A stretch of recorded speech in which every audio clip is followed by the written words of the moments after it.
Nós estamos aqui para uma entrevista, mais uma entrevista para a Semana Universitária. Hoje a gente vai entrevistar a equipe da Pilastra, a Gisele Lima e o Matheus Lucena. Eu sou a Adriana Teixeira, eu faço parte da equipe SG1 e eu sou estudante de Teoria Crítica e História da Arte na UNB. Eu sou Gara e eu também sou estudante de Teoria e História Crítica da Arte na UNB. E aí a gente queria saber um pouquinho de vocês e como vocês podem se apresentar e contar, assim, brevemente a trajetória de vocês e um pouquinho, assim, dentro e fora da pilastra, sobre a galeria em si. Pode começar, Gisele ou Lucena, o que vocês preferirem. Só não esquece de desmutar o microfone. E aí, Lucena, quem começa? Pode começar, Gê. Você tem mais carreira que eu. Bom, eu sou Gisele Lima, eu sou formada em Teoria Crítica e História da Arte.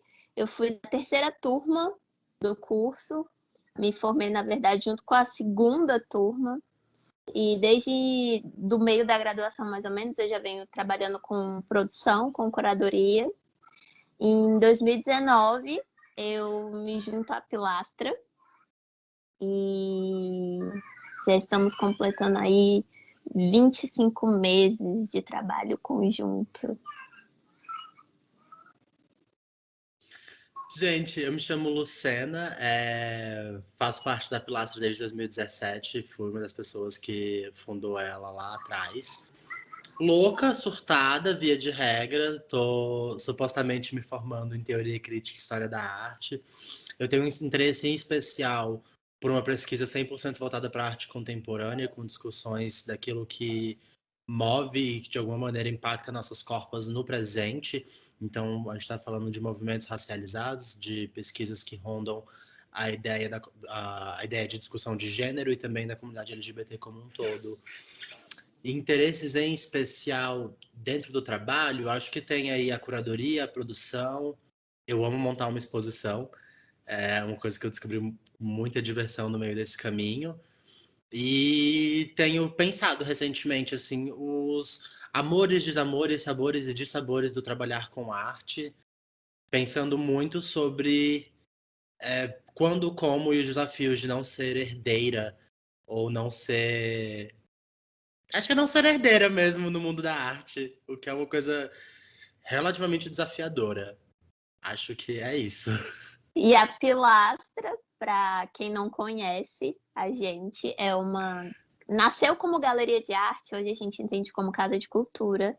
Em 2017, a Pilastra sempre foi um lugar composto assim por um corpo coletivo, uma corpa coletiva, né? Então, essa equipe ela foi fluida, muita gente passou pela Pilastra durante esses quase 4 anos de existência.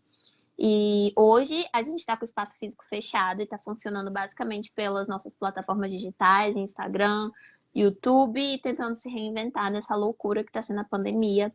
Mas a gente nasce e permanece com o desejo de criar pontes, de criar novas oportunidades, de fazer diferente, fazer do nosso jeito, contra esses movimentos super hegemônicos, super detentores do capital, dessa branquitude que acha que detém todo o poder intelectual e cultural, né, de uma sociedade inteira, e não é por aí. Então, esses somos nós. Gente, eu quis dizer isso aí tudo que a Gisele falou, só que ela fala muito chique, eu não soube articular tão bonita, mas é essa a mensagem mesmo. Aí a gente queria começar perguntando para vocês, assim, sobre a pandemia, né? Sobre esse movimento que vocês fizeram do físico para o virtual. E como é que foi essa transição, essa adaptação e como é que vocês sentiram essa mudança? Traumática, com muita dor, sofrimento, lágrimas e sangue. E sem direito à figura de linguagem, tá, gente? Isso é literal. O que acontece? A Pilastra, ela nunca se pagou, né? Então, assim, aluguel, água, luz, salário pra gente, nunca existiu.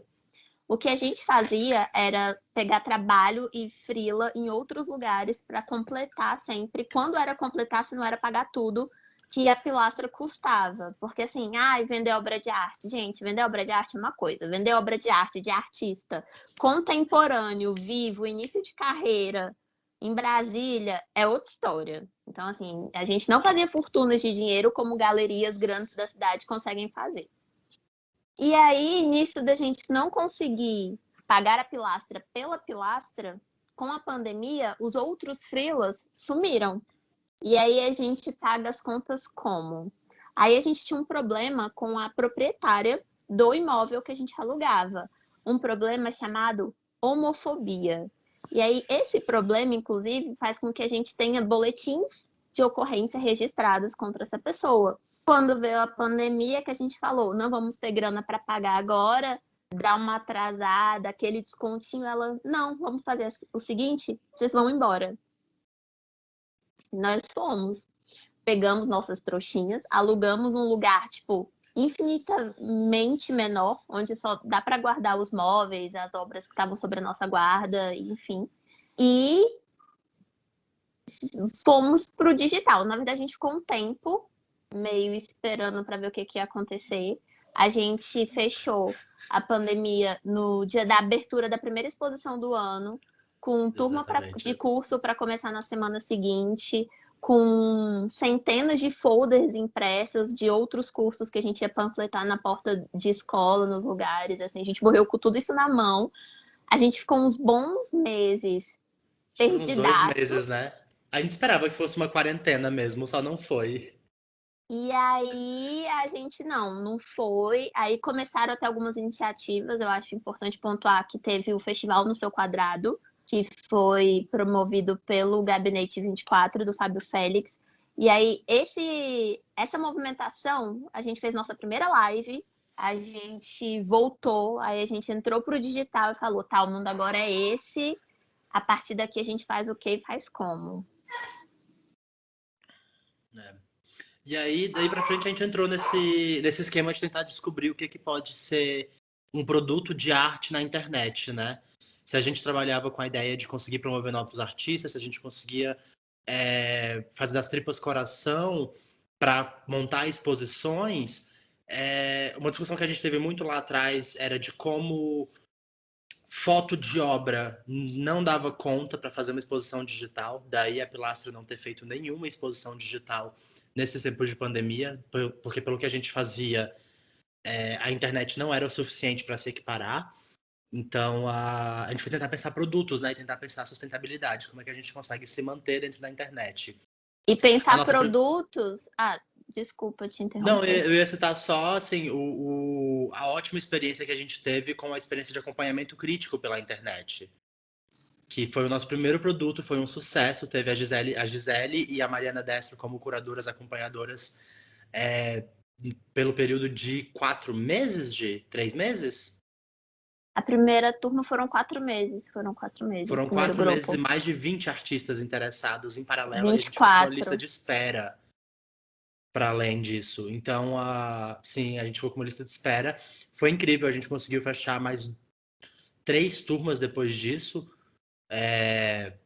Que foi, assim, um negócio incrível e se provou uma possibilidade. Daí a gente passou a gente conseguiu expandir, né? A gente viu que podia funcionar e a gente conseguiu expandir para alguns outros cursos, mas sempre pensando a parte de qualificação, a coisa da exposição digital,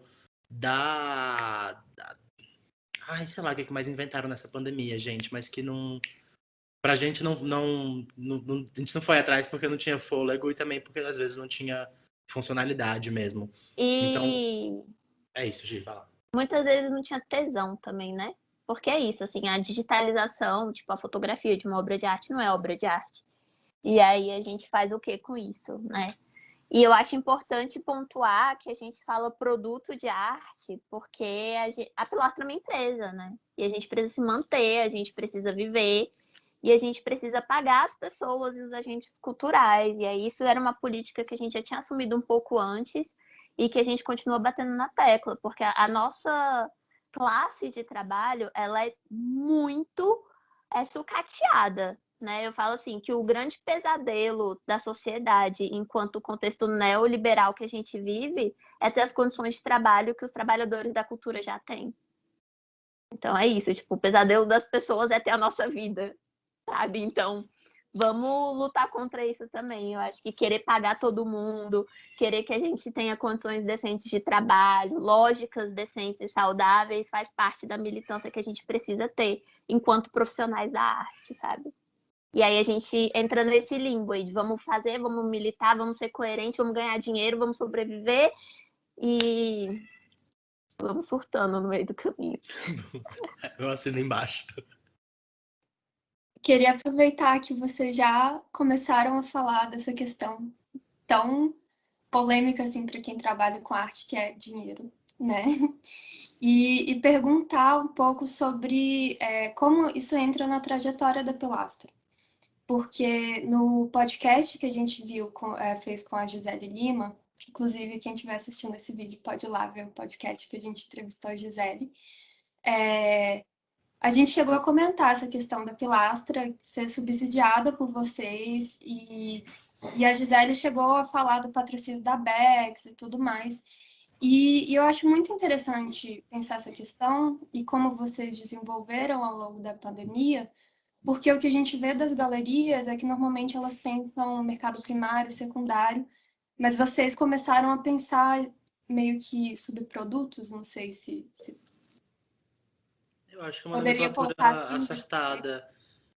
Eu acho que talvez seja redundante pro que a gente já tinha falado para vocês na entrevista, mas um pouco antes da pandemia bater, em uma conversa interna, assim, de alinhamento, o que tinha que acontecer para continuar existindo a Pilastra, a primeira coisa que se estabeleceu foi que ninguém mais trabalharia para ou com a Pilastra sem receber.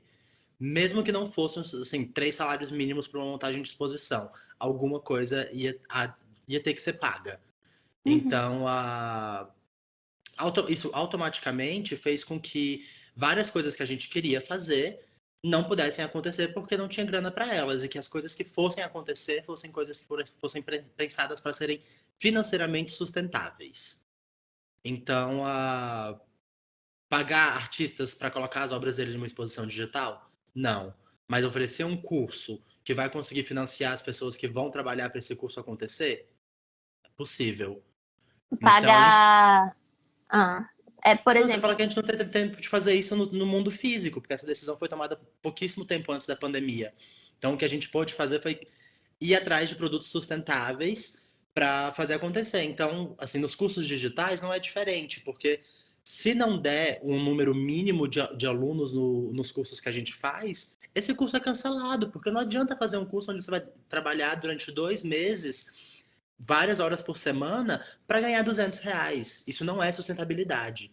Então, assim, a gente sempre estipula, hoje em dia, uma organização empresarial financeira de equilíbrio para prover sustentabilidade. e assim, por exemplo, os convidados, qualquer pessoa que você vê numa live nossa, ou sendo convidado num curso, né? Que a gente tem alguns cursos que trazem convidados, ou no nosso podcast, assim, nem se for R$ 25 essa pessoa recebeu, nem, é um ato assim, nem que seja simbólico, às vezes o caixa não fecha, mas é isso, assim, é fincar, bater nessa tecla. Por exemplo, o patrocínio da Bex não rolou. Sendo bem sincera, assim, até esses cursos que a gente está fazendo, eles não dão um retorno grande para a gente. É mais um fôlego de juntar moedas.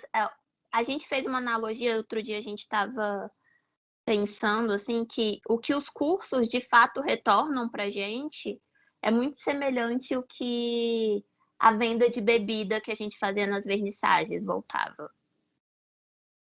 É muito pouco. O que tem segurado mesmo as pontas da Pilastra tem sido o projeto Territórios Culturais. E é importante reforçar também, gente, que durante esse tempo de pandemia, para se falar em dinheiro e achar que a gente...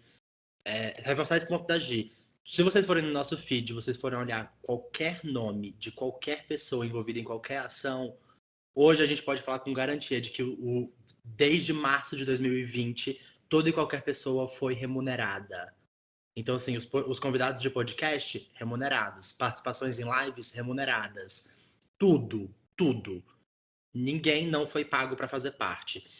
E aí, eu só queria complementar que, ano passado, a gente trabalhou com muito, muito, muito afinco para a viabilização da Lei Aldir Blanc no Distrito Federal.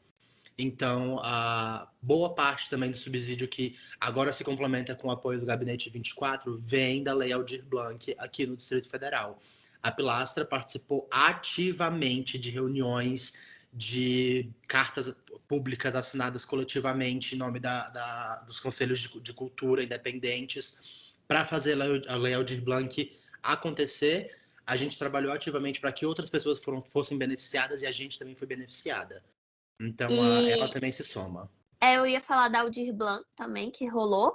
E a gente também conseguiu aprovar um FAQ emergencial. Só que, por exemplo, falando bem a verdade verdadeira, esse FAQ emergencial, ele não voltou R$1 para a Pilastra, assim, não sobrou nada. Inclusive, a gente teve que investir grana de outros lugares, mas pelo menos ele proporcionou a gente, por exemplo, a pagar uma grana massa para cada uma das artistas que participou do projeto, e a gente pôde pagar o editor de vídeo, a equipe toda. O Bonitinha fez um trabalho, assim, que eu particularmente sou muito orgulhosa. Eu acho que ficou muito bonito, eu acho que ficou riquíssimo, assim, uma produção que deu bom e que aconteceu durante a pandemia também, e a gente teve esse apoio. E aí eu acho que isso deixa bem claro como são necessárias e urgentes as políticas públicas para ajudar a manter os lugares, esses locais de arte autônomos e independentes, porque, por exemplo, seria lindo a gente conseguir fazer um curso que desse uma grana para a gente, mas a gente trabalha com o público e oferece cursos para as pessoas que é isso, assim, a gente ofereceu um acompanhamento crítico de 4 meses, custando R$600 os 4 meses. Isso para o nosso público é muito dinheiro.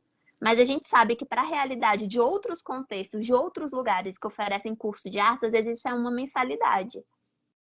Então, assim, como que a gente faz o trabalho que a gente quer fazer com a qualidade que a gente precisa para as pessoas que a gente se propõe sem, sabe, a gente tira dinheiro da onde? Então, políticas públicas são urgentes e necessárias, e essas iniciativas que rolaram pontualmente têm salvado o nosso trabalho de muitas outras, porque nesse meio tempo a gente conseguiu, né, ir criando redes, contratando de forma temporária outras pessoas, e foi fazendo um capital aí girar em empregabilidade também para o meio cultural. Exatamente sobre isso que vocês estão falando, sobre todo esse problema, a gente queria saber sobre exatamente esse projeto Fora da Curva, do apoio da FAC. De como vocês enxergam essa relação das políticas culturais em Brasília e como vocês se relacionam com elas, porque a gente sabe o quanto, a gente, ouvindo vocês, a gente vê o quanto é difícil, o quanto é, assim, quase que sustentável você manter uma galeria que quer ser fora da curva, né? Que quer ser além. A gente queria ouvir um pouquinho mais disso. Porque é muito... É interessante, a gente fica com pena e com medo e... Enfim, vida, né? A vida é sempre assim. Olha, eu diria que as políticas públicas, o FAC, eles são a principal alternativa e talvez a menos complicada, e é muito louco porque é muito complicado, né? Mesmo com, por exemplo, esse FAC agora, que eles tiveram uma boa parte das vagas destinadas ao primeiro FAC. Uma pessoa que pega um FAC para escrever a primeira vez, gente, não aprova, você nunca pegou é impossível, sabe? A gente, para aprovar esse fora da curva, foram editais e editais tentando. Primeira vez que eu peguei para escrever um FAQ, eu não consegui terminar o formulário a tempo. Eu perdi as inscrições, isso há alguns anos atrás, porque das 6 horas o sistema fecha. E aí tem outra nuance, né?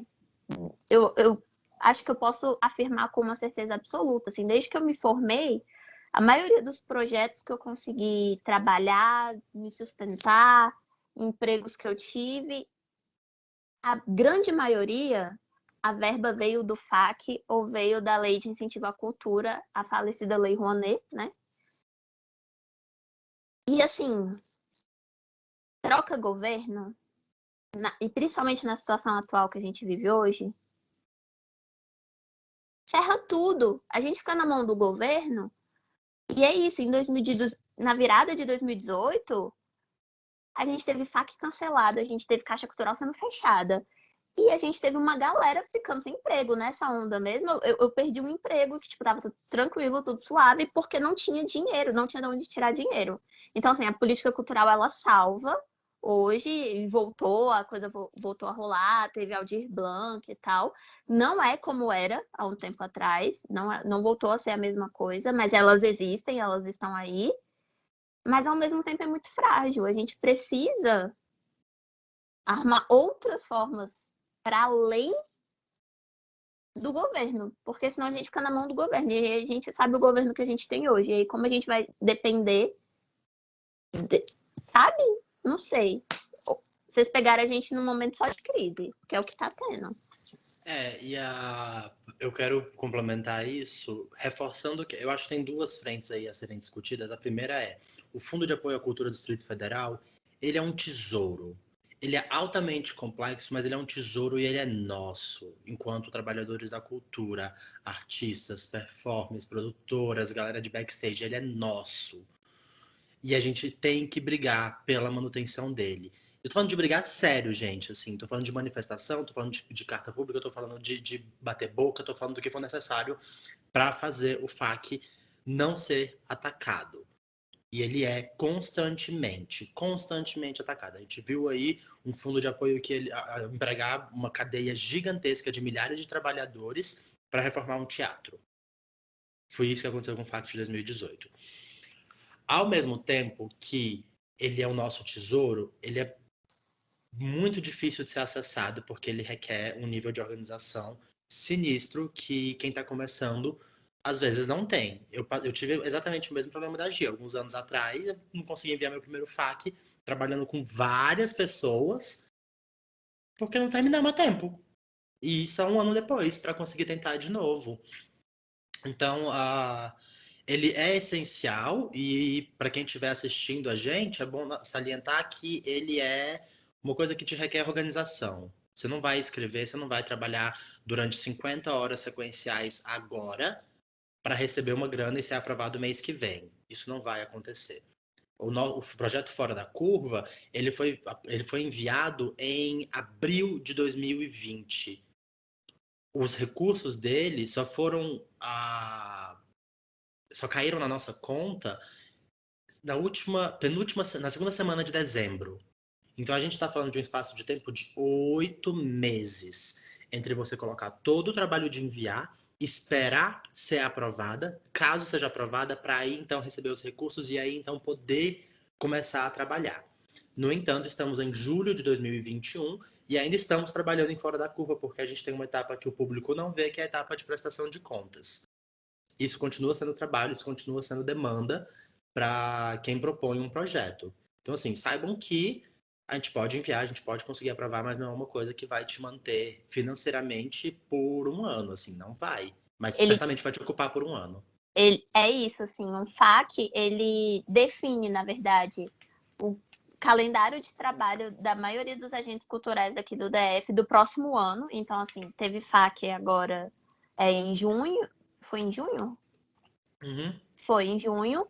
E esse FAQ de junho vai determinar a cultura do DF para o ano de 2022 e um pedacinho de 2023. Vai dar muito emprego para muita gente, é muito importante, mas não é o suficiente. Né? Se vocês verem o número de inscrições de projetos e o número de vagas, é absurdo. Tem uma galera que não vai ter financiamento. Então é isso, ele é muito importante, mas ele ainda não é suficiente. E aí a gente precisa aprender e se mobilizar a desenvolver novas formas de fazer essas coisas acontecerem. Assim, não é simples.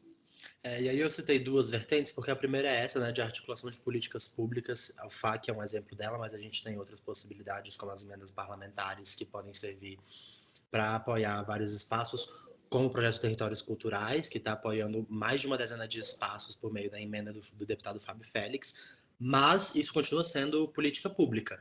A gente precisa também conversar sobre estratégias de organização, de fomento entre a gente. Se visitar, se consumir, se apoiar, se divulgar, para que a gente consiga manter, enquanto rede, uma estrutura agora, em tempos tão difíceis e de políticas públicas tão mortais, uma subsistência. Porque senão o bicho pega. O Estado não está interessado, o governo federal não está interessado na nossa vida, não é nem no nosso trabalho. O governo federal não está interessado na nossa vida. Eles não nos querem vivas, eles não nos querem alimentadas, não nos querem trabalhando, não nos querem. Imagina a gente vivo, saudável, feliz, pensando e produzindo arte. Que absurdo que seria, É um não é? genocídio da cultura, né? Um projeto de genocídio da cultura. Soa O como desmonte é isso, né, às estratégico. vezes. O desmonte é É o desmonte estratégico. estratégico. É de Respondemos? tirar a voz de quem Essa pergunta, pode fiquei com falar. raiva aqui do governo federal. Pode. Foi tão incrível que você passou 3 perguntas de uma vez só, assim. Foi, tipo, foi maravilhoso, porque a resposta foi maravilhosa. A situação é tão preocupante que a gente fica atordoado, a gente fica com raiva, a gente fica triste e ao mesmo tempo a gente tenta se abraçar, porque é isso que a gente está tentando fazer aqui, né? Tentando criar esses laços e criar essa teia de ajuda um para o outro, mas ainda assim a gente se sente perdido. Do mesmo jeito que a SG1 só funciona depois que ela virou um projeto de pesquisa da UNB, porque senão a gente estaria falido também. Tirando do próprio bolso para produzir zine. Não, Adriana? A gente passou por isso, assim, porque o projeto, na verdade, ele surgiu do nosso bolso, assim, a gente tirava do nosso bolso para imprimir as zines, e o jeito que a gente conseguiu, assim, para continuar foi virar extensão, e agora a Zine tem bolsistas, tem apoio da UNB. Foi um passo muito importante para a gente. Aí eu queria aproveitar também para falar dessa pergunta, sair um pouco desse assunto triste, que eu tô quase chorando, com a situação. A gente chora diariamente. Hoje eu falei no grupo da Pilastra, ou eu tô em vídeo chamado ou eu tô chorando. Essa é a minha realidade. Mas eu queria perguntar um pouco sobre, né, o podcast que vocês começaram, que é o fazer arte dá trabalho. E eu queria pedir para vocês falarem do podcast, assim, como foi produzir ele, como ele surgiu, e também para vocês falarem dessa posição que vocês ocupam cada vez mais, que é essa posição de guiar os artistas, assim, e produtores que estão começando. Gente, primeiramente, vocês estão ouvindo o nosso podcast? Ai, meu Deus, eu comecei a ouvir. Ele tá muito babado, assim. Por quê? Poxa. Gente, ouçam, fazer arte dá trabalho, tá dando muito trabalho, mas ele tá ficando incrível, porque a gente tá conseguindo convidadas incríveis. E ele é uma vontade relativamente antiga, apesar dele só ter se movido esse ano como contrapartida para a Lei Aldir Blanc. E ele certamente vem do que você acabou de apontar, Adri, da chance da gente poder se discutir dinheiro, é discutir profissão, né? Discutir trabalho dentro da cadeia produtiva de arte. E aí a gente tem algumas infinitas possibilidades que o espaço universitário, do qual a gente tem alguma proximidade, não costuma discutir, e dentro do mercado de trabalho costuma ser um tanto disputado, assim. A galera costuma ficar meio guardando segredos para não perder a vaga, mas, enfim, cria-se uma pseudo-disputa que não tem nem espaço para isso. Então, assim, a gente fez um episódio sobre expografia. Expógrafos são profissionais de ficha técnica em projetos. Você pensar a expografia de uma exposição pode ser remunerado. Você não precisa ser curadora, você não precisa ser iluminadora, você pode ser uma expógrafa. Só que assim, eu, em 3 anos de UNB, nunca peguei nada parecido com isso dentro da universidade para falar o que é o que faz.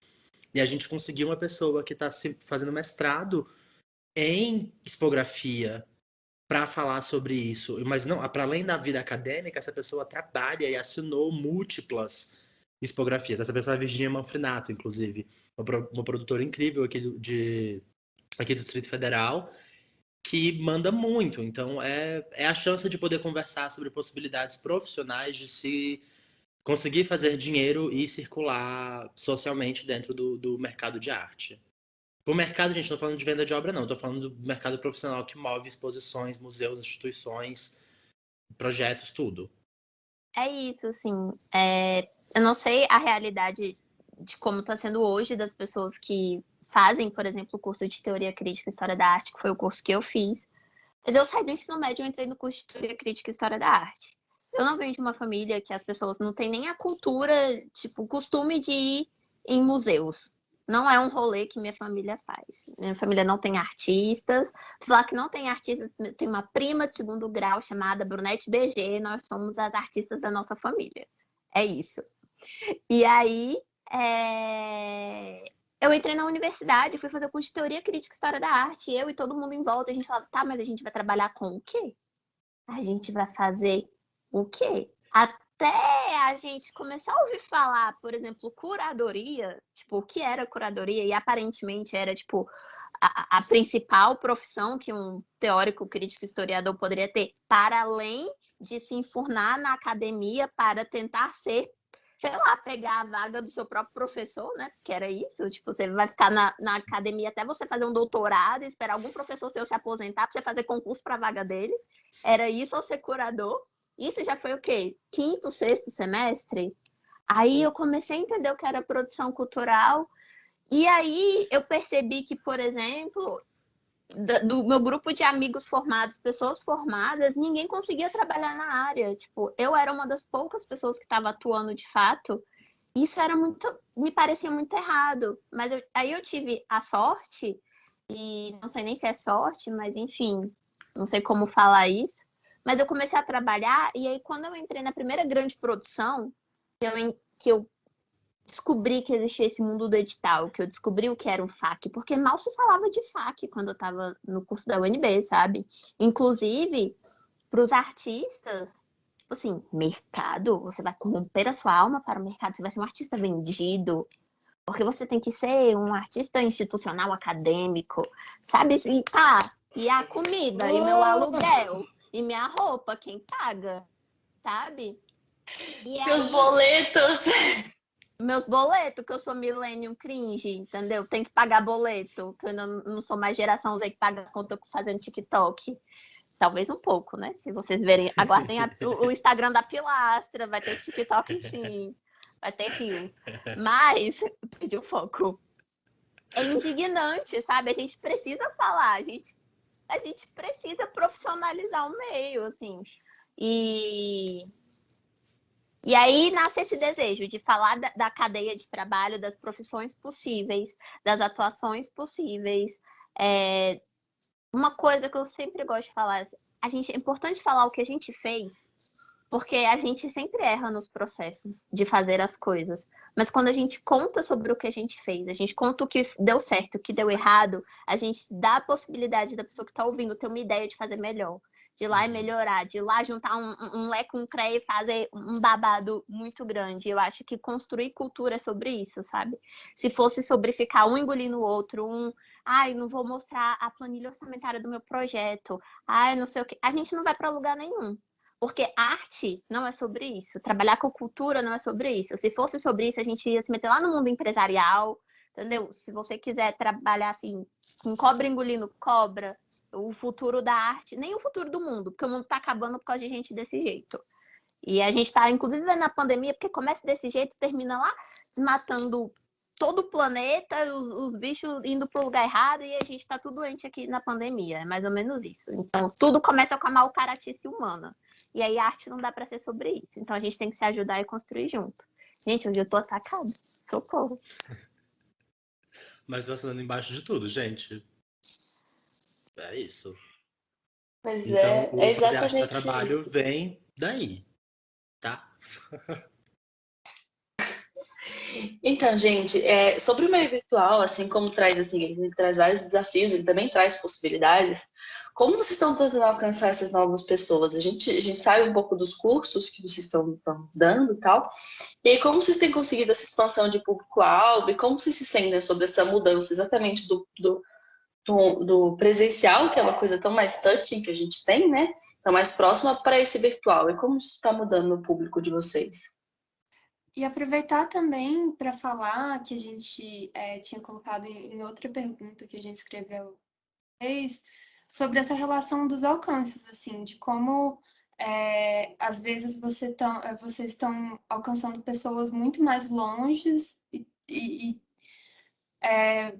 por exemplo, na exposição Trash, assim, de Moscou, se vocês puderem falar um pouco sobre como isso surgiu também, e como essa rede, assim, quando ela vai para o virtual, ela muda de dimensão. Então, vou começar, mas vou começar devagar. A Luciana engata e fala o resto.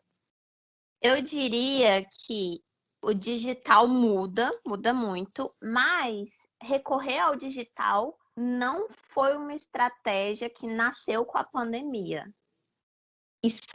A gente meio que já habitava esse mundo em menor atividade, tanto que o contato, que aí depois eu vou deixar a Luciana contar para vocês, que resulta na Trash, ele é muito pré-pandêmico, entendeu? E, por exemplo, hoje a gente tem um público relativamente grande no sul do país. Ah, isso se deu só pelo Instagram? Não.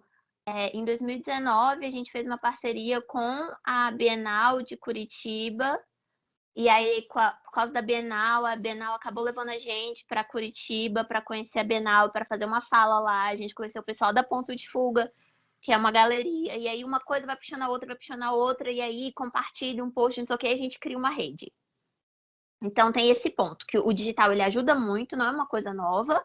E ele também não é responsável por tudo sozinho. Mas a gente chegou em alguns lugares muito interessantes com esse crescimento da pandemia. Por exemplo, a gente conseguiu chegar em artistas do Norte, artistas do Nordeste, que eram muito mais distantes para a gente, porque Centro-Oeste, aqui, até Minas, um pouquinho que ainda é Sudeste, mas não é Rio, São Paulo, e o Sul, a gente já engatilhava. E aí, com a pandemia, a gente conseguiu chegar um pouquinho mais longe, que são lugares que pra gente são muito preciosos, mas ainda não com a força que a gente queria.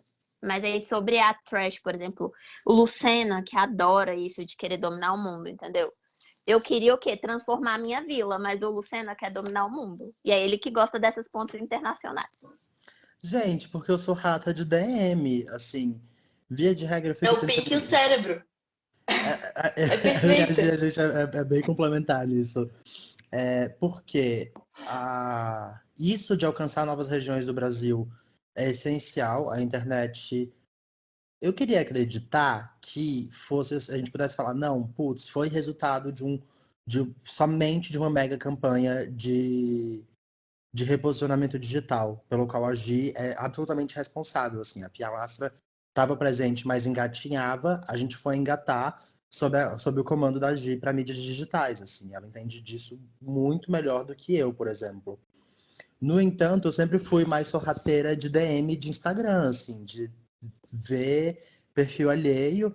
E aí a Trash, ela começa a surgir em 2018. A gente está falando de 3 anos atrás, com uma DM no Instagram. Assim, a gente foi apresentada ao trabalho da Ana Chotova, que é uma das criadoras da Bad Art, aqui em Brasília, e falaram: olha aqui esse trabalho, não sei o quê. E eu falei: olha, de alguma maneira, parece com o que a gente faz aqui. Deixa eu mandar uma DM. Aí eu mandei uma DM no Instagram e falei: oi, tudo bom? Vamos ser amiga? E, mentira, não foi exatamente esse conteúdo, mas foi um negócio assim, tipo, pô, vamos estabelecer uma ponte, vamos tentar estabelecer um contato. E aí essa galera respondeu e falou: putz, com certeza, a gente adoraria. Numa DM do Instagram, assim. Então, isso virou uma vontade muito grande da gente conseguir ir até Londres para fazer uma exposição em Londres, que a gente tentou em 2019, 2018. A gente tentou em 2019 e a gente quase conseguiu em 2020. Tava assim, tudo pronto. E a pandemia bateu. Então, assim, a gente quase conseguiu levar. E aí, dentro dessas ideias, a gente quer fazer. Foram 3 anos consecutivos, gente, tentando fazer acontecer, da gente ir até Londres ou delas virem até Brasília pra gente fazer alguma coisa acontecer. Não saindo do lugar, não saindo do lugar. Pandemia, digital. Surge aí uma relação da Ana Chotova, que é a criadora da Bedart, com o coletivo Archive lá da Rússia. Eles assinam como APXIV, que estão muito. A Rússia, enquanto país, está muito mais adiantada na vacinação, e lá atrás, já em janeiro desse ano, mais ou menos, quando a gente começou a conversar sobre, já tinham no horizonte uma possibilidade de eventos presenciais. E ela falou: putz, vamos fazer essa ponte? Vamos juntar o Brasil, o Reino Unido e a Rússia? Vamos fazer um negócio intercontinental, digital? Isso proposto pela Ana. Então, assim nasce Trash. A ideia que a gente tinha de construir juntas já era uma coisa que cercava ao redor de lixo, de arte reciclada, ou dispensável, ou desmanchável, alguma coisa desse tipo. E ela vai acontecer na primeira quinzena de setembro. Então, a Pilastra agora faz parte de uma exposição intercontinental, graças a uma DM do Instagram. E nós seguimos com essa política e com essa cara de pau. A gente manda uma DM para um monte de gente, a gente vai atrás do e-mail, a gente vai atrás do WhatsApp, e quem não chora não mamba, sabe assim? Exatamente. Às vezes a gente é chata, às vezes a gente é chata, mas a gente tá tentando. E é sobre isso. Exatamente. Inclusive, recomendo. Mandem DM para as pessoas que vocês admiram, para as pessoas que vocês querem, que às vezes cola. Às vezes não cola, mas o não você já tem, aí você segue pro próximo. É tipo isso. Não, é tipo isso, não, é exatamente isso. Gente, a equipe da Pilastra é uma equipe relativamente jovem, né? Assim, um pouco cringe, mas a gente é jovem. As redes sociais, elas às vezes refletem bastante essa questão da faixa etária, né? Afinal, somos cringe, reclamamos de boleto, mas tem gente aqui que não. Como que isso influencia nas estratégias de vocês? Assim, entrar nesse mundo jovem. Afinal, a gente, pelo menos nós três aqui, a Adriana ainda é um pouco mais jovem que a gente. Como é que vocês influenciam isso, de você ter que lidar com essa juventude que não fala, às vezes, a mesma língua que a gente, ou não recebe o mesmo tipo de influência que a gente? Eu acho que também falar com essa juventude, também falar com as pessoas mais velhas, assim, que também às vezes é um desafio. E aí, Pois é. Os millennials, os boomers, os baby boomers e a geração Z, né? Isso é um drama, sabia? Por exemplo, em vários contextos, por exemplo, tiram a gente de chegaram os acadêmicos. E a gente fica, Amada. como assim? Mas porque a gente fica nesse lugar muito híbrido e no meio do caminho entre várias formas de existir. Então a gente dá uma flertada com a academia, a gente dá uma flertada com a velha guarda da arte, a gente dá uma flertada com o mercado primário, a gente dá uma flertada com as instituições, aí a gente vai a gente vai em todos os cantos. E às vezes dá ruim, às vezes tem esse choque. Então a gente fica ali tentando conversar com todo mundo, mas sempre rola um drama do tipo, tá, a gente vai fazer TikTok com dancinha, ou a gente vai fazer um webinário no YouTube, sabe assim? São esses dois mundos que a gente tem que habitar e habita. E eu acho que é um pouco sobre... O maior problema está nas negociações internas. O que a gente se permite ou não fazer e habitar, porque gente para assistir sempre vai ter, entendeu? Se você estiver no TikTok, vai ter gente lá. Se você estiver fazendo um webinário no YouTube, vai ter gente lá também. E aí é uma negociação interna de fazer tudo ou de não fazer nada, ou de fazer ou de escolher. E nesse sentido, toda seleção é uma exclusão, né? Quando a gente escolhe fazer um webinário, a gente escolhe não acessar um público Gen Z. Mas quando a gente faz um TikTok, ou a gente faz mesmo um Reels com dancinha para falar sobre conteúdo relacionado à arte, a gente não está falando com uma geração baby boomer, mas a gente está falando com uma geração Z. Então, negociar os desgastes, negociar os posicionamentos e negociar o que a gente está abrindo mão a cada momento. Então, eu penso muito numa analogia de que a Pilastra, em vários momentos, foi muito criticada por pessoas periféricas no DF, por se propor e por se dispor e se desgastar em diálogo com uma velha guarda brasiliense, falando de plano piloto. Enquanto esse público plano piloto via a pilastra como um trabalho periférico. E aí, do mesmo jeito, assim, E aí a gente entrava nesse choque de estar no meio do campo, no meio campo dessas duas coisas, né? Nessa experiência limítrofe. E lidar com as redes sociais não é diferente disso, gente. A gente tem que, em alguns momentos, escolher fazer uma coisa formal via YouTube, via Zoom, e às vezes a gente tem que fazer coisa que acesse outros públicos. Fazer tudo, a gente não dá conta.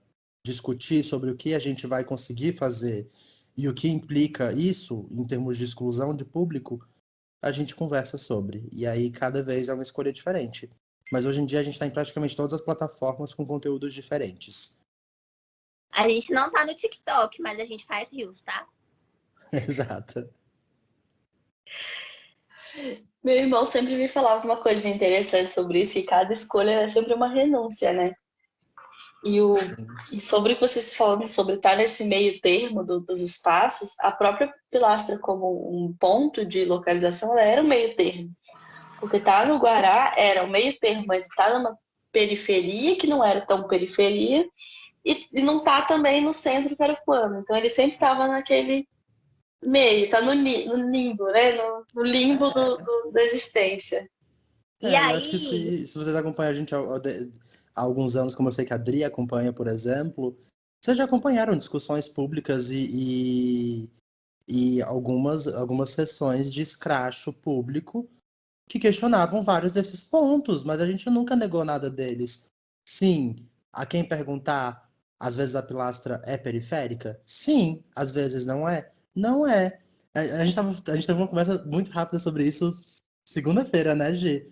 Porque tem um edital que está aberto para o intercâmbio para a África do Sul, inclusive, que tratava de juventude periférica. Aí eu falei, Gi, já se inscreveu? A Gi falou, ai, não sei, Guará é periferia? Eu falei, para quem está me perguntando da gringa, desconhece a configuração geopolítica do Distrito Federal? Vou falar que é periferia. Agora a gata que vai me vir lá do Sol Nascente, lá do Sobradinho, vai querer cancelar minha carteirinha, eu vou argumentar? Não. Porque assim, depende, quem é que tá perguntando, sabe? e aí eu ia ser um pouco mais militudo, assim, porque eu diria que tanto na minha existência quanto na existência de Luciana, eu acho que o limbo é uma constante, né? Quando você é uma pessoa negra de pele clara, quando você é LGBT, mas você é bissexual, ou então você tem uma identidade de gênero não binária, como é o caso dentro da nossa equipe. O limbo, esse lugar de existir na não existência, de lugares que não são cravados em pedra, é a única forma de existir que a gente conhece. Então, como a gente ter um lugar que não habite a mesma condição de existência que a gente habita em tantas nuances da nossa própria vida, sabe? Eu não conseguiria construir frase melhor. Como diz a geração Z, é sobre isso e tá tudo bem. Tá tudo bem. É sobre isso, gente. Tá tudo bem. Não, mas a gente já fez as É pazes sobre com isso e isso tá tudo também. bem. Isso já virou. Assim, a gente tem um posicionamento político quanto a isso, mas já é assunto de risada, assim. Tipo, ai, querem cancelar nossa carteirinha de negritude. Ai, a porteira de Wakanda, como me apresentou Gisele trabalhando com conexão afro. Querem pagar de periférica, mas estão se relacionando com plano. Ai, enfim, isso já é ponto superado, porque a gente está preocupado com outras coisas, como a gente falou antes, o programa de desmonte e assassinato em massa por parte do governo federal. Chegou um ponto que a gente tem que esquecer essas diferenças tão miúdas, assim, frente a uma coisa da plena existência, que a própria existência de todo mundo, mesmo claro que não é igual, mas isso é muito diferente. A gente está tentando resistir, né? Exato. Então, todo mundo sofrendo e tentando resistir de todas as formas e tentando se segurar e ajudar um ao outro, que pode, né? E eu acho que a gente tem muito o que aprender pensando aqui agora, tá? Se ficar uma merda, vocês cortam, tá? Da entrevista. Mas é muito aquele lance de arredondar números, sabe? Do 5 até o 5 se arredonda para baixo, do 5 para cima se arredonda para cima. E aí, às vezes, tem uma pessoa que é 1 brigando com uma pessoa que é 4, mas se somar do 1 ao 5, tem mais força do que se a gente ficar brigando até chegar no 5, porque a galera que tá lá no 10 tá cagando para quem tá no 1, mas talvez o 5 ajude a subir o 1, umas coisas meio assim. Então, eu acho que a vida é mais por aí. Se ficou uma merda, vocês cortam. Se não faz E eu sentido queria nenhum. reforçar também, gente, Mas fez que todo apesar sentido. da gente fazer dar risada para falar desses gaps, uma coisa que é muito importante, assim, que eu acredito que na história da Pilastra, do início para frente, a gente não estaria tendo essa conversa hoje se não fossem por agentes de mais tempo de presença no circuito da arte que nos abraçou. Então, assim, existe uma relevância em ouvir, em conversar, em perguntar e ouvir ativamente respostas de gerações anteriores. Assim, Gen Z já tá cagando até pros boletos dos millennials. Caralho, opa, pode xingar? Não sei. Mas assim, há de se conversar com outras gerações, há de se, em alguma medida, respeitar e acompanhar as palavras que são trazidas com muita sabedoria por quem já esteve aqui antes. E aí, nisso, acho importante, assim, muito se fala na arte contemporânea hoje sobre ancestralidade, sobre raízes, sobre história. E aí a gente tem que aprender a reverenciar quem esteve aqui antes da gente, quem construiu para que a gente pudesse existir hoje. Então, assim, a gente vai falar de espaço experimental de arte em Brasília sem reverenciar a Gisele Carré Conde? Não vai.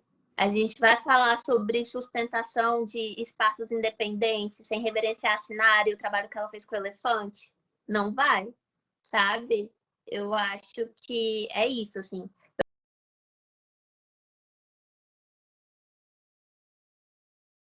Porque é isso, assim, na história da humanidade a gente tá na pontinha. Teve muita gente que fez muita coisa antes da gente, a gente não pode esquecer isso.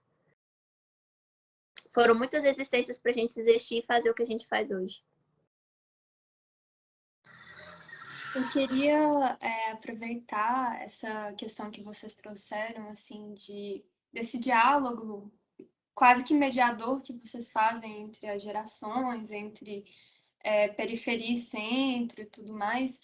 Queria perguntar, primeiro, como vocês enxergam o público de vocês no geral? E eu queria aproveitar também para pedir para vocês falarem também da volta dos que não foram, sobre o que ela foi para Pilastra.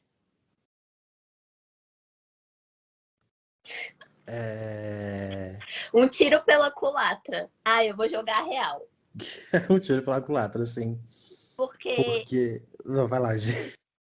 fazer vaquinha é um inferno. No final das contas, só se pagou. A gente fez aquele furdunço todo, produziu um monte de coisa, não entrou dinheiro. Tipo, o dinheiro que entrou foi o dinheiro que a gente usou para fazer as recompensas. Teve um lado bom? Teve. A gente fez barulho, a marca da Pilastra circulou, agora tem gente com obra de arte em calendário pela casa, os artistas que a gente trabalha e que honram o trabalho com a gente há muitos anos, que a gente acompanha. Mas, assim, a ideia era juntar grana para fazer acontecer. Não deu certo. Isso não rolou. Chega, ficou nervosa.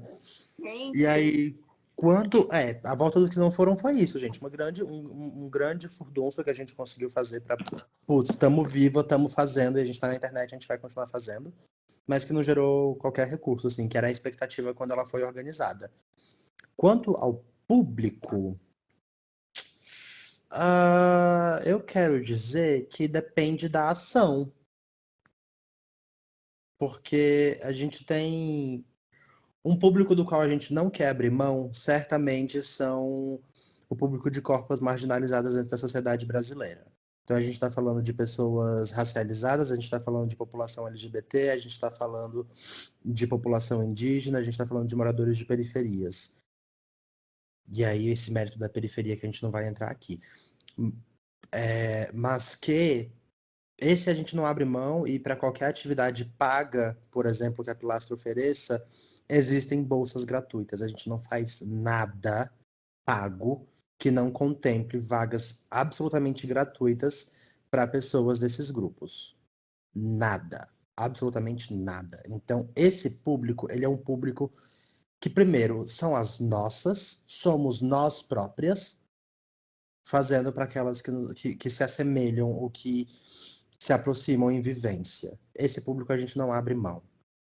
Aí tem produto que o quê? Que é mais caro. Então ele certamente vai mirar em pessoas dentro de um recorte do Distrito Federal, brancas, moradoras de áreas de classe média alta, que vão ter recurso para financiar esses produtos. A gente vai fazer a gente fez uma mentoria acadêmica feita pelo Guilherme Moreira, que mirou em quem? Mirou em pessoas que não tinham acesso, recurso financeiro, a uma mentoria desse tipo. Então a gente está falando de um público mais jovem, periférico e que foi uma ação gratuita. Hoje está acessível para todo mundo via YouTube.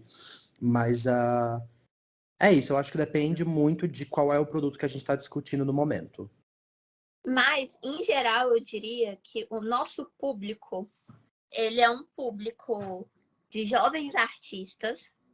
E aí, quando eu coloco jovens artistas, não necessariamente de idade, às vezes é um jovem em carreira de artista, uma pessoa que mudou de profissão, ou uma pessoa que está produzindo há muito tempo, mas só para ela, e sabe, não botou no mundo e quer botar agora, então o trabalho dela vai ser uma novidade. Eu diria que são essas pessoas minimamente com uma noção do que é arte contemporânea. E aí, isso, a gente nunca conversou sobre isso, eu acho, mas é particularmente um desejo que eu tenho de expandir esse público, de chegar no antes, sabe? Por exemplo, a gente tem muita gente que está em início de graduação em artes, que segue a Pilastra, que acompanha a Pilastra, que frequenta a Pilastra. Mas, inclusive, fazendo essas atividades de formação, seria tão interessante, e aí a gente começou, mas não é massivo, sabe? Chegar nas pessoas que não estão na academia, chegar nas pessoas que não sabem o que é o sistema da arte contemporânea, chegar nas pessoas que não vão aos museus. Eu acho que esse é um grande desejo, mas eu diria assim, pensar uma pirâmide das pessoas que têm uma noção e interesse sobre arte contemporânea. Aí a Pilastra tá, tipo, nesse primeiro degrauzinho, assim, tipo, pegando essa galera toda do início. E é isso. Sobre essa tentativa de alcançar as pessoas, a gente queria saber, assim, sobre as plataformas que vocês usam, como vocês se adaptam, na verdade, a esses novos formatos. E aí, principalmente sobre o Instagram, que é uma coisa que, assim, que é uma plataforma, acaba sendo principal para a maioria das pessoas que lidam com arte atualmente, como vocês lidam com esse espaço da obra de arte, que ela está sujeita exatamente a esse algoritmo do Instagram e essa relação de alcançar essas novas pessoas por esse algoritmo, que é um algoritmo tão difícil para a gente como criador de arte. Que é complicado. Gente, eu vou deixar isso pra Gi, porque eu É mesma, uma pergunta difícil. eu não lido. Esse sou eu, assim, eu não lido. Eu não sei lidar, eu tenho crise, eu tenho surto, eu perco sono, eu não lido. Gisele é a mais apta a responder essa pergunta, porque eu mesma não. Eu queria começar respondendo de uma forma muito séria e profissional, mas eu tô meio cansada disso tudo, então eu vou começar falando a verdade. Eu sou de uma geração que cresceu querendo ser blogueira. Então, começa por aí, tipo, Blogspot, nanana. Então, eu acompanhei todo esse processo. Até chegar no ponto que a gente abre mão de ser blogueira, a gente vai estudar arte, a gente conhece, né, esse mundo.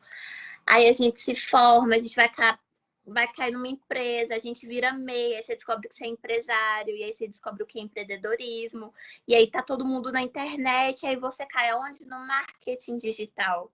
E eu virei a louca do marketing digital. Eu comecei a estudar isso freneticamente, porque era o que estava tendo.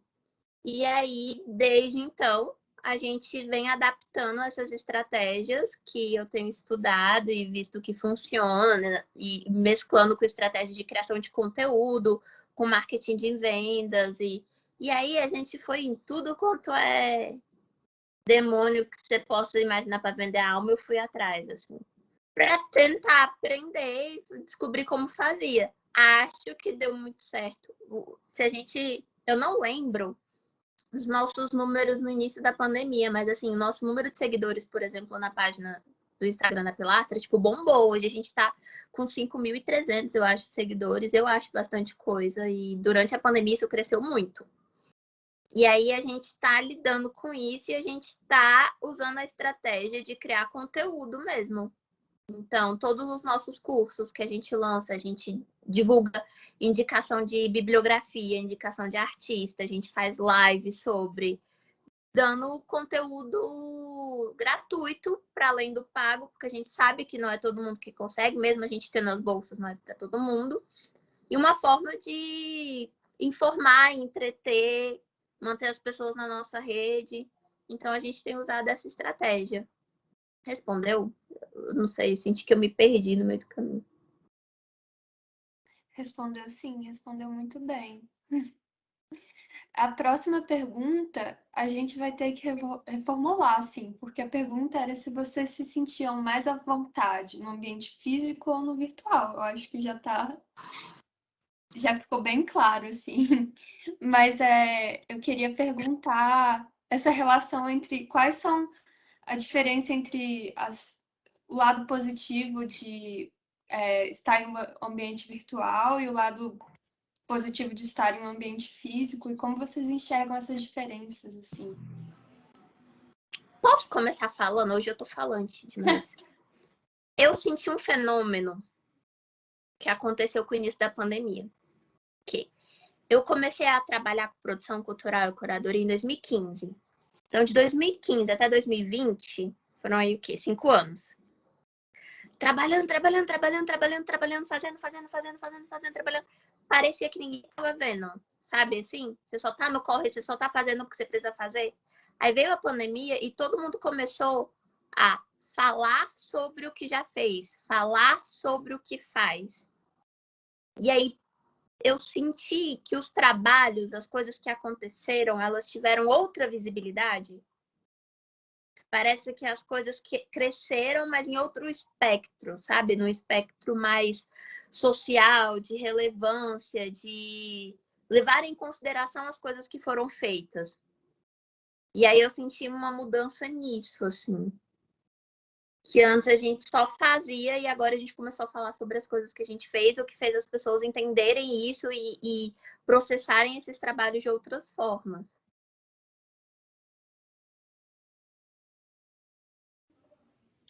Pra mim. Essa coisa. Desculpa, pode ir, Vanessa. Não, pode falar. Pode falar, Não, Gabi. não, só ia falar que é realmente exatamente isso que a gente está fazendo, que as coisas tomaram outra proporção, assim.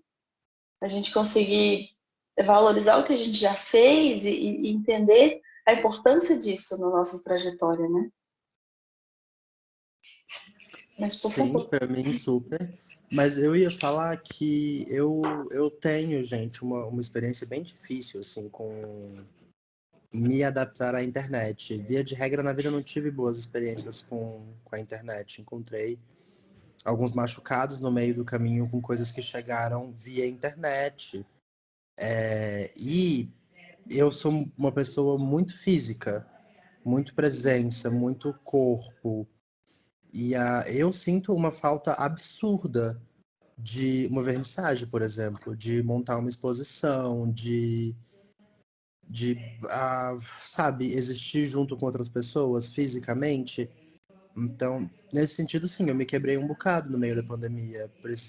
Minha terapeuta surtou muito junto comigo, assim, ela teve que, junto comigo não, mas ela teve que aguentar muito surto meu por causa disso. Então, nesse sentido, comprei a ideia da internet, assim, com orientação da Gi, mas mal posso esperar por um momento onde a gente pode se reencontrar presencialmente, sabe? Tipo, de fazer existir no mundo mesmo, porque apesar de saber e ter consciência de que a internet está aí e que ela não vai embora e ela só vai ficar cada vez mais funda, eu ainda quero acreditar que o corpo presente é essencial. E aí... Filosofei, né? Alô. Não, mas foi ótimo. E ele, nesse âmbito mais pessoal mesmo da adaptação da coisa, eu mergulhei tanto nesse mundo, né? Sei, às vezes eu me pego assim, pensei um negócio, vou postar nos stories, uma coisa. Eu tô muito, não que esteja tudo bem, mas assim, eu me adaptei muito fácil ao digital, e aí eu vou ter que me desadaptar, readaptar ao presencial, sabe? Assim, perdi algumas habilidades de convívio social que vão ser difíceis de voltar quando tudo voltar ao normal, assim. Tem um lugar ali que perdeu a mão, que conversar sozinha nos stories parece funcionar muito melhor do que conversar com as pessoas pessoalmente. Assim. Eu acho que É exatamente isso que a gente estava falando, pensando, né? eu acho que Você quer a comentar gente alguma passou coisa, por... Adriana? Eu queria comentar em relação ao nosso processo assim, com a Zine, que agora a gente está muito mais tempo, né, de Zine online do que presencial.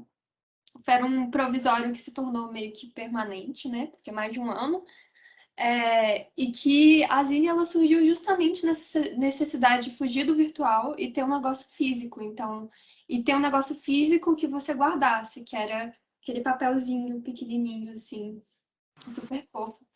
E aí tinha essa questão da presença que a gente ia entregar, assim, na UNB. E aí é um negócio que eu sinto muita falta, assim. Mas que a gente teve que, né? Teve que mudar, né? E aí aproveitar. Você quer falar mais alguma coisa, Gara? Você tava. Quero comentar uma coisa engraçada. A gente perde um pouco o tamanho da proporção das coisas na internet. Eu vou dar um exemplo rápido. Eu adorava as vernissagens. Amo vernissagens até hoje. Morro de saudade. Te entendo, Luciana. Te conheci numa vernissagem. Pra ser assim, bem específica. E aí, é uma coisa muito incrível, assim. Num story normal, meu, e eu não tenho um Instagram famoso, nem nada do gênero, eu tenho, assim, 120, 140 views. Isso, se você pensar numa vernissagem, cara, eu já fiz uma exposição que se chegaram 50 pessoas na exposição, era uma coisa absurda para mim. Porque, olha a proporção. Eu, nas minhas fotografias, ou nos meus desenhos, ou whatever, né, qualquer coisa assim, consegui chegar a 50 pessoas que pegaram o tempo delas e foram ver uma coisa que eu estava expondo, para mim era uma coisa incrível. E aí a proporção disso na internet parece nada. Tipo, nossa, só 130 pessoas que viram seus stories, que sem graça. Assim, só 1000 pessoas que te seguem, sem graça. Cara, mas isso no mundo real, no mundo ao vivo, é uma coisa absurda. Pô, você tem uma exposição e 1000 pessoas foram nessa exposição, caraca, é muita gente. Então são exatamente proporções muito complicadas, assim, de se lidar, de você passar de um ponto para o outro. Tipo, eu tenho 100 pessoas no meu espaço ao vivo e eu tenho 1000 no meu espaço virtual. E aí? É a mesma coisa? É a mesma presença? Então, gente, a gente queria aproveitar essas perguntas que a gente está fazendo, sobre essas reflexões que a gente está fazendo, e perguntar se vocês têm algum conselho para quem está começando nessa área das artes, ou nesse espaço cultural. Assim, alguma coisa animadora, ou conselhos mesmo, não tem problema. O primeiro Realidade. conselho Não é... entre. Para de Não, rir, Luciana, vamos lá. que tá Não, me deixando desesperada. o primeiro conselho é façam terapia. A gente Todo sempre mundo. fala, façam terapia pra gente Isso é para toda geração. pra gente estar fazendo as coisas, pra gente existir, pra gente produzir. A gente tem que estar vivo, pra gente estar vivo, a gente precisa de saúde mental. Então, a primeira coisa é façam terapia. Depois que a terapia estiver em dia ou não, eu diria, isso envolve terapia, se conheçam, saibam aonde você quer chegar, aonde moram os seus desejos. Porque o sistema da arte, a academia, a pressão social, a sua família vão te jogar para 1 milhão de buracos. Se você não souber o porquê que você está aqui, o porquê que você quer trabalhar com isso, você vai entrar num buraco. Porque não é fácil, sabe? E é isso também. Se você não tiver afim de passar perrengue na vida, se não tiver um propósito muito forte que você quer trabalhar com arte, vai fazer seu concurso público, que você vai tirar de boa. Porque no mundo da arte vai ter gente escrota igual, vai ter preconceito igual, vai ter falta de grana, vai ter perrengue, vai ter dor no pé. Ou não tiver disposto, já poupa seu tempo, sabe? Exatamente. Mas se tiver um porquê, se mantenha firme. E aí, eu vou ser otimista. Inclusive, tenho pensado nisso muito. Que uma coisa que em comum com todas as histórias de sucesso é que as pessoas não desistiram no meio do caminho. Então, assim, a gente fala que fazer arte é resistir porque é preciso resistência.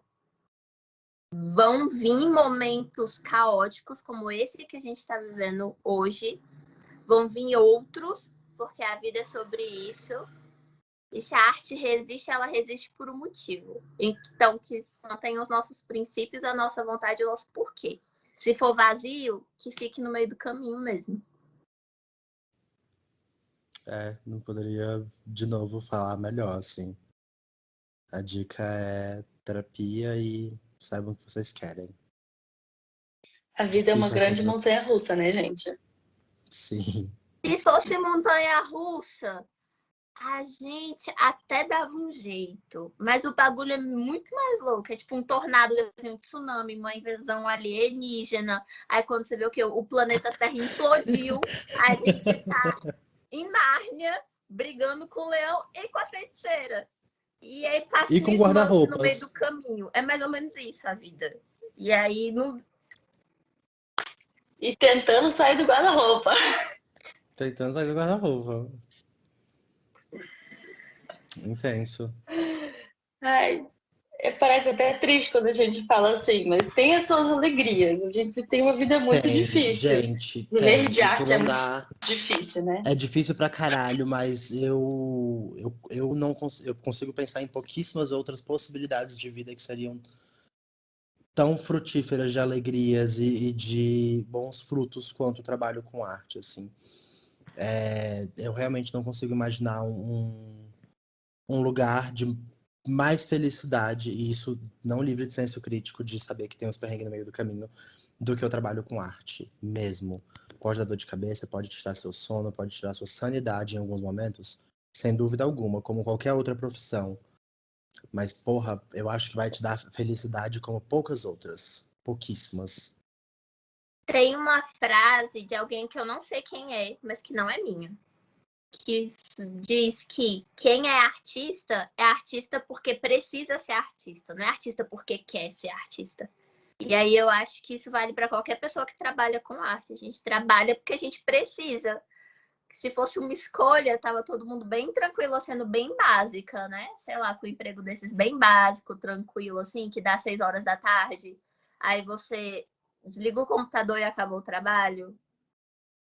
Básica. Meu sonho, poder, assim, escolher ser básica, bem tranquila, genérica e descansar.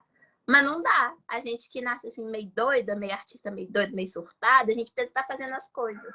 E aí a gente precisa. E se a gente não tá fazendo, a gente tá se coçando, tá tendo um ciricutico pra fazer. Exatamente. By the way, gente, curiosidade rápida, essa entrevista vai no ar depois, mas olha, hoje é sexta-feira, 10h12 da noite, esse exato segundo a gente está gravando isso aqui para conversar com vocês. Então, assim, a gente não faz porque é bonito, é chique falar que você é artista ou qualquer coisa do gênero, a gente faz porque a gente ama, porque não sabe fazer mais outra coisa, porque seu coração ou sua mente só se realiza assim. E fora isso, a vida parece sem cor, sem vida, sem graça. Não é não, Adriana? Gente, e assim, a gente já tá chegando no final da entrevista. Depois dessa motivação incrível do Lucena falando para não trabalharmos com arte.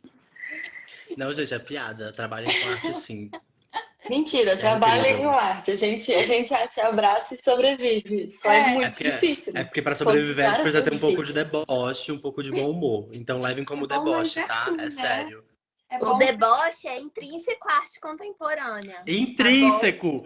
É isso, ó. Inclusive, se quiser um título para Importante. esse vídeo, é esse, viu? O deboche é intrínseco à arte contemporânea. Isso é, assim, ó. e aí É o eu não tipo de sei. frase que dá pra você tatuar no peito, assim, ó. O deboche é intrínseco à arte contemporânea. Se você não entende de Será que você deboche, acabou de você me não dar uma entende ideia arte para uma frase contemporânea. tatuada? Mas eu não sei o quão Não sei, eu político sou a senhora das pode. tatuagens, então eu te entendo. Eu não sei o quão política pode ser a nossa fala aqui, mas eu tendo a acreditar que com o Não existe terceiro, arte sem política. com o terceiro mandato do nosso querido presidente Lula, nossa vida enquanto trabalhadores da arte e da cultura vai dar uma melhorada. Eu tenho essa esperança no meu coração. Estou contando com isso. Se der ruim, não sei o que farei, porque estou depositando todas as minhas esperanças neste momento. É isso. Mas eu tenho para É mim também isso, essa porque não eterna existe, eleição. é real, não existe arte sem política, não existe sobreviver sem arte. São Não. duas coisas, dois pontos importantes. Essas E eu acho, frases de traseira de caminhão. Qualquer coisa fala que foi inclusive, Clarice Lispector que disse. Todo mundo Ou Nietzsche. acredita. Ou Nietzsche, sim. mas falando em Nietzsche, ele tem uma Não, meu citação. preferido agora é Djalma. Eu acho até engraçado, Beijo, Djalma, me ama! eu acho até engraçado, Gisele, você falar essa questão do quão político pode ser minha fala, porque eu acho que a Pilastra ela tem um apelo muito político, então, tipo, sintam-se à vontade, porque eu acho que é isso aí. E tá tudo bem. É sobre isso e Ótimo. tá tudo bem. Vivemos tempos de censura, né? É, E Isso aí é é isso. estranho. Olha que louco, a gente tem medo de falar coisas. Um reflexo. E aí é isso, assim, e apesar de sermos muito políticos, nós aprendemos nesse último tempo, e aí da entrevista que eu dei para vocês e tal, para o podcast, fica isso, né? Coisas que eu não posso falar, porque se eu falar determinadas coisas e se vier ao público, vão cortar o patrocínio, vão perseguir a gente. Já abri exposição e aí não foi nem contexto pilastra, para vocês terem noção. Que a gente abriu exposição falando, putz, a gente pode ser presa, porque a gente está abrindo essa exposição. Bizarro, mas é isso, o medo tá aí. E aí, a partir do momento que você está vinculada a uma instituição, que no caso vocês estão vinculadas à UNB, e a UNB é uma instituição pública que é vinculada ao governo, e existem micropolíticas dentro do departamento, os professores, e vocês sabem, existem macropolíticas que envolvem a universidade com o governo federal, e aí chega um momento que a gente não pode falar certas coisas, senão vai sobrar para alguém.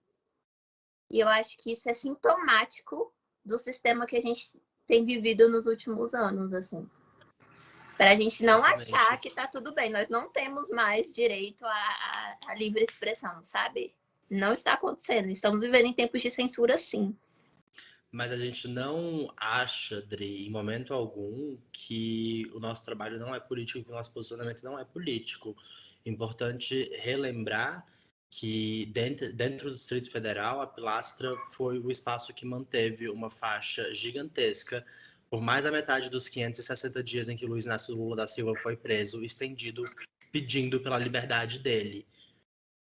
Então, a gente nunca teve interesse algum em se pagar de isentão. Temos, sim, interesses políticos, como qualquer cidadão poderia e deveria ter, e certamente um interesse verbal, público, que já todos podem conhecer, é o nosso interesse pela retirada imediata do atual governante do Estado brasileiro. Então, assim, e a certeza e a torcida e a campanha política pela reeleição de Luiz Inácio Lula da Silva. E aí eu acho que é importante deixar registrado também que fica aí um aprendizado de muitas e muitas tomadas no rabo, que é a gente às vezes aponta nossas armas para as pessoas, para os lugares errados. Então, digamos aqui que eu solte um grande fora, vocês sabem quem, mas se eu soltar um grande fora, vocês sabem em quem aqui, às vezes o que fica nessa mensagem, isso não ajudou a mover, a tirar ele daqui, mas às vezes vai significar a SG1 sofrer um corte, a SG1 deixar de existir, a SG1 ter uma porta fechada. Vale a pena? Sabe? E aí é quase um cuidado. Não, quase não, é um cuidado. É mais um cuidado para com o outro, porque... Que não é desbocada mesmo, se deixar nós fala mesmo. E às vezes a gente acha que a nossa fala vai mudar o mundo e não vai. Às vezes é melhor a gente ir comendo pelas beiradas, às vezes a gente é melhor agir pelo hackeamento, garantir a existência do que meter um rojão aqui de palavras que vai só fazer você, sei lá, o espaço ou qualquer coisa ser prejudicada, ser tolhida, uma porta fechada, enquanto a gente podia estar ali trabalhando de dentro para fazer acontecer, gerar mudanças efetivas, e aí quer causar e fode tudo, sabe? Porque é isso, a gente precisa de cautela para existir nos tempos que a gente existe hoje. Não tá tudo normal, não tá tudo bem. E uma fala muito importante que me marcou muito nas últimas semanas foi da artista Rafael da Escócia, quando me falou sobre ser uma questão de... Ai, gente, vou citar a outra e vou esquecer as palavras que ela usou. Mas é uma questão de... Quando a gente aproxima duas imagens, a gente faz semiótica. É uma questão de semiótica.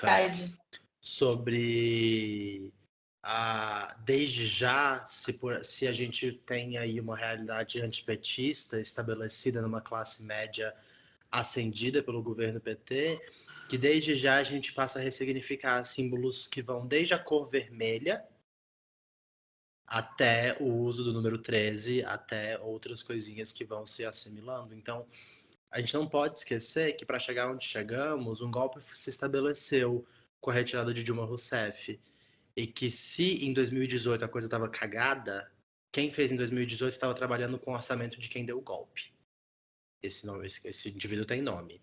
Então, assim, a merda não começou na última eleição, começou no golpe.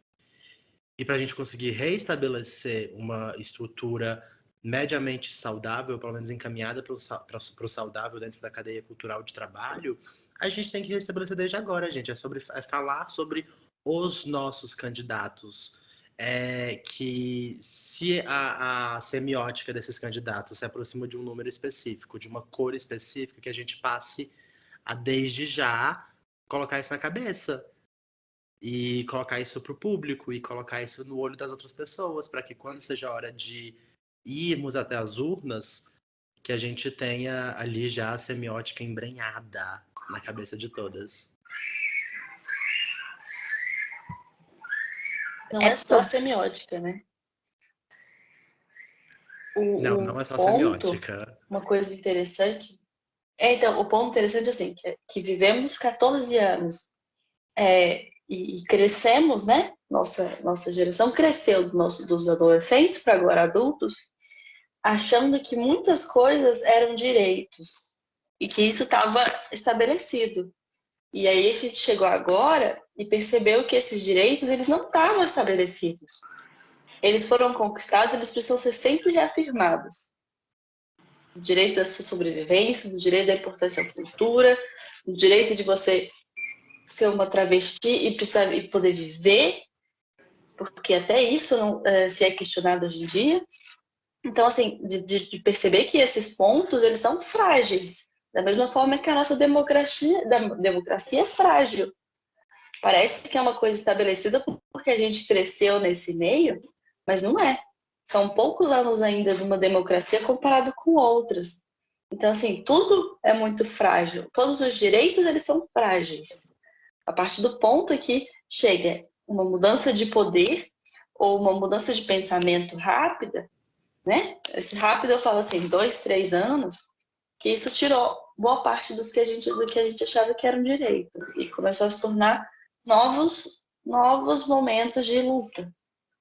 Faz sentido, assim, o que eu estou tentando colocar? Faz muito sentido. Assim, sem citar nomes nem cortar cabos, a gente está só colocar e explicar tipo, que isso realmente são coisas a se pensar. E que a gente aqui, como artista, está aqui para esfregar isso assim na sociedade e falar oi, oi, oi, oi, oi. Sabe assim? Quem diria que num contexto que a gente cresceu, por exemplo, se matando de estudar no ensino médio para entrar numa universidade pública, que as universidades estariam fechando por falta de verba e de incentivo do governo, sabe? É esse o ponto, assim, a gente vive, nós jovens, né? Aliás, não sei se eu sou jovem ainda, mas assim, digamos que a gente hoje tem metade da nossa vida foi vida escolar, focada em passar numa universidade, e essa universidade pode deixar de ser uma realidade muito em breve. Eu acho que é exatamente sobre isso que você está falando. Coisas que a gente achou que eram certas, não são. É sempre importante lembrar também que, além do ataque à universidade pública, dentro da universidade pública também tem um ataque às humanas e às artes, assim, que a gente está, mesmo que a universidade em si esteja sendo atacada, a gente, como estudante de arte, acaba estando em uma situação ainda mais triste, assim. Não, na verdade eu queria falar sobre esse negócio da precarização das ciências humanas dentro do espaço universitário. E, na verdade, eu queria criar um link com uma questão de decolonialidade dentro do Brasil e uma interferência estrangeira que não está afetando só o Brasil, mas todo mundo, porque em 2013 eu tive a chance de ser beneficiada por um programa de intercâmbio do governo do Distrito Federal chamado Brasília Sem Fronteiras. E eu pude fazer um intercâmbio de 1 mês para a Universidade de Georgetown, nos Estados Unidos. Dentro desse intercâmbio, eu tive a chance de conhecer o que eles chamavam de um programa de STEM, a sigla STEM, que significa Ciência, Tecnologia, Engenharia e Matemática. E como os Estados Unidos, enquanto país, estavam extremamente, profundamente interessados em desenvolver esses 4 campos. E desde então, o que eu vejo é um movimento global de precarização do pensamento em cima da sociologia e das ciências humanas como um todo, a fim de se priorizar campos de STEM, de ciência e tecnologia, engenharia e matemática. Não acho que isso é só o Brasil, e eu tenho certeza, na verdade, de uma influência colonialista do Império Norte-Americano sobre o sistema educacional ao redor de todo o mundo. Então, sim, isso é um problema, mas mais uma vez isso é influência estrangeira de potências mundiais em cima de sistemas educativos ao redor de todo o mundo. E Já vimos isso capitalista. antes. E Muito capitalista. capitalista. Era essa a ponte que eu queria fazer. Eu vou encaminhando assim para o final, porque infelizmente a gente poderia ficar aqui conversando horas e horas, mas a gente vai ter que encerrar agora. Então, eu queria agradecer muito a disponibilidade de vocês, a presença de vocês aqui. Agradecer a quem está assistindo também por ter ficado até o final, assim, e escutado a gente. E eu acho que é isso. Muito obrigada. Vocês querem falar alguma coisa? Eu agradeço o convite imensamente. Nós que agradecemos. Desculpa a gente não estar no nosso momento mais inspirador, animador e otimista, mas está difícil trabalhar com arte, ser brasileiro. Hoje, dia 16 de julho de 2021. Então, hoje está muito difícil, amanhã eu acredito que pode estar um pouco melhor ou um pouco pior. Mas muito obrigada pelo convite. É sempre muito bom estar somando, estar criando redes, conhecendo pessoas, criando elos, porque a gente precisa se fortalecer. E queria reforçar a nossa disponibilidade, gente, para toda a equipe da SG1, a qualquer momento que vocês precisarem, sabem onde e como nos encontrarem. E a todo mundo que estiver acompanhando esse vídeo até o final, muito obrigado por ter assistido e acompanhem a Pilastra no @a.pilastra e saiba que nossa DM está sempre aberta para o que vocês precisarem. Eu queria também agradecer muito a conversa, foi assim, ao mesmo tempo inspiradora, mas também foi esclarecedora e muito importante. Eu acho que é esse ponto, a gente tem que realmente conversar sobre arte, falar sobre o meio, deixar claro como é o meio, ver as dificuldades e perceber que ainda vale a pena. Porque se não valesse a pena, a gente não estava aqui, não é mesmo? Nós estávamos aqui resistindo e falando assim, não, a gente vai continuar, a gente vai até o fim, não importa. E também indicar para quem está assistindo os cursos da Pilastra, são cursos maravilhosos, são pessoas maravilhosas, eu estou morrendo de saudade da gente conseguir assim, voltar a se ver ao vivo, porque ainda estamos em isolamento social, porque a nossa faixa etária não tomou vacina, mas quando tomarmos vacina e todo mundo tomar vacina, as coisas puderem voltar ao normal, eu vou adorar voltar a ver todo mundo, e agradecer a todo mundo que decidiu assistir a gente. E, assim, muito obrigada. Sigam a gente no Instagram, deem like nas coisas, porque por mais que pareça uma coisa boba e passada, ficar falando isso, tipo, deem like, sigam, isso é importante, porque é o que faz a gente conseguir, de algum momento, talvez monetizar isso. Assim, muito obrigada a todo mundo. Muito obrigada a vocês dois. Um super beijo, Lucena. Super beijo, Gisele. Foi um prazer conhecer você, Gisele. Foi um prazer rever você, Lucena. E Adriana, meu anjo. Um super beijo. Um beijo para todo mundo. E tchau, tchau. Coraçãozinho de TikToker. Que agora a gente aprendeu. Essas coisas não faz mais assim, né? Faz assim. E tchau.